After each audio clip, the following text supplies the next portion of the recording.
Assalamualaikum warahmatullahi wabarakatuh, sahabat beriman yang dirahmati Allah. Pada tahun 1651 di Belgia, hiduplah pasangan suami istri Kristen yang taat bernama Jerry dan Noura. Mereka menjalani kehidupan harmonis di sebuah desa kecil di pinggiran kota. Jerry adalah seorang pria yang tampan, gagah, dan penuh wibawa, sementara Noura dikenal sebagai wanita yang cantik, seksi, dan memikat. Bersama-sama, mereka mengelola sebuah restoran dan kafe yang ramai pengunjung setiap hari. Restoran mereka menjadi tempat favorit bagi masyarakat setempat untuk berkumpul dan menikmati suasana santai.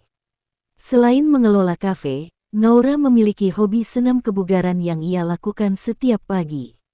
Tubuhnya yang semok dan berisi membuatnya seringkali menjadi perhatian para lelaki di tempat senam tersebut.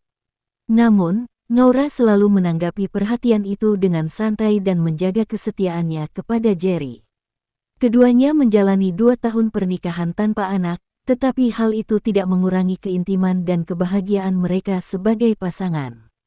Mereka sering menghabiskan waktu bersama untuk jalan-jalan dan menikmati momen berdua. Di tahun ketiga pernikahan mereka, kabar bahagia datang ketika Noura dinyatakan hamil. Kabar ini disambut dengan penuh sukacita oleh keluarga besar mereka. Dokter memperkirakan bahwa bayi yang dikandung Noura berjenis kelamin laki-laki. Pasangan ini mulai mempersiapkan segala sesuatu untuk menyambut kelahiran buah hati mereka, mulai dari kamar bayi hingga perlengkapan lainnya. Kehamilan itu membawa kebahagiaan baru dalam kehidupan mereka. Hari demi hari berlalu, hingga akhirnya kehamilan Noura mencapai usia 9 bulan. Ketika tiba waktunya melahirkan, Noura memilih untuk melahirkan di klinik gereja tempat mereka biasa beribadah. Proses persalinan berjalan lancar, dan bayi laki-laki yang sehat lahir ke dunia. Bayi itu diberi nama Ismail, nama yang mereka pilih untuk menghormati leluhur keluarga. Namun, kejadian aneh terjadi saat upacara pembaptisan Ismail di gereja. Ketika pendeta hendak membaptisnya, Ismail tiba-tiba mengucapkan nama Muhammad dengan lantang. Seluruh jemaat yang hadir di gereja terkejut mendengar hal itu.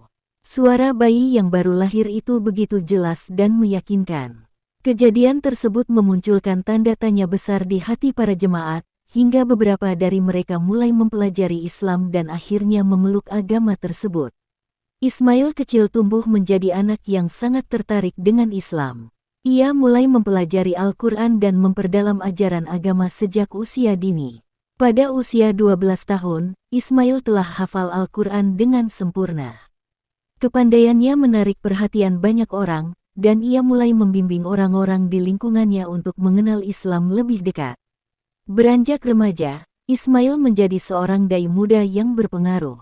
Dengan kecerdasannya, ia berdakwah ke berbagai penjuru Belgia, menyebarkan ajaran Islam kepada siapapun yang mau mendengarkan. Orang-orang terpikat oleh kebijaksanaan dan ketulusan Ismail, hingga jumlah mualaf di Belgia meningkat pesat. Di usia dewasa, Ismail tidak hanya menjadi ustaz yang dihormati, tetapi juga seorang penulis produktif.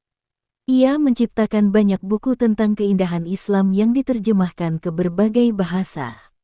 Melalui dakwahnya yang konsisten, jutaan penduduk Belgia memeluk Islam, menjadikan kisah Ismail sebagai tonggak penting dalam sejarah penyebaran Islam di negeri itu. Nama Ismail dikenang sebagai pembawa cahaya Islam di Belgia, berawal dari keajaiban yang terjadi di hari pembaptisannya.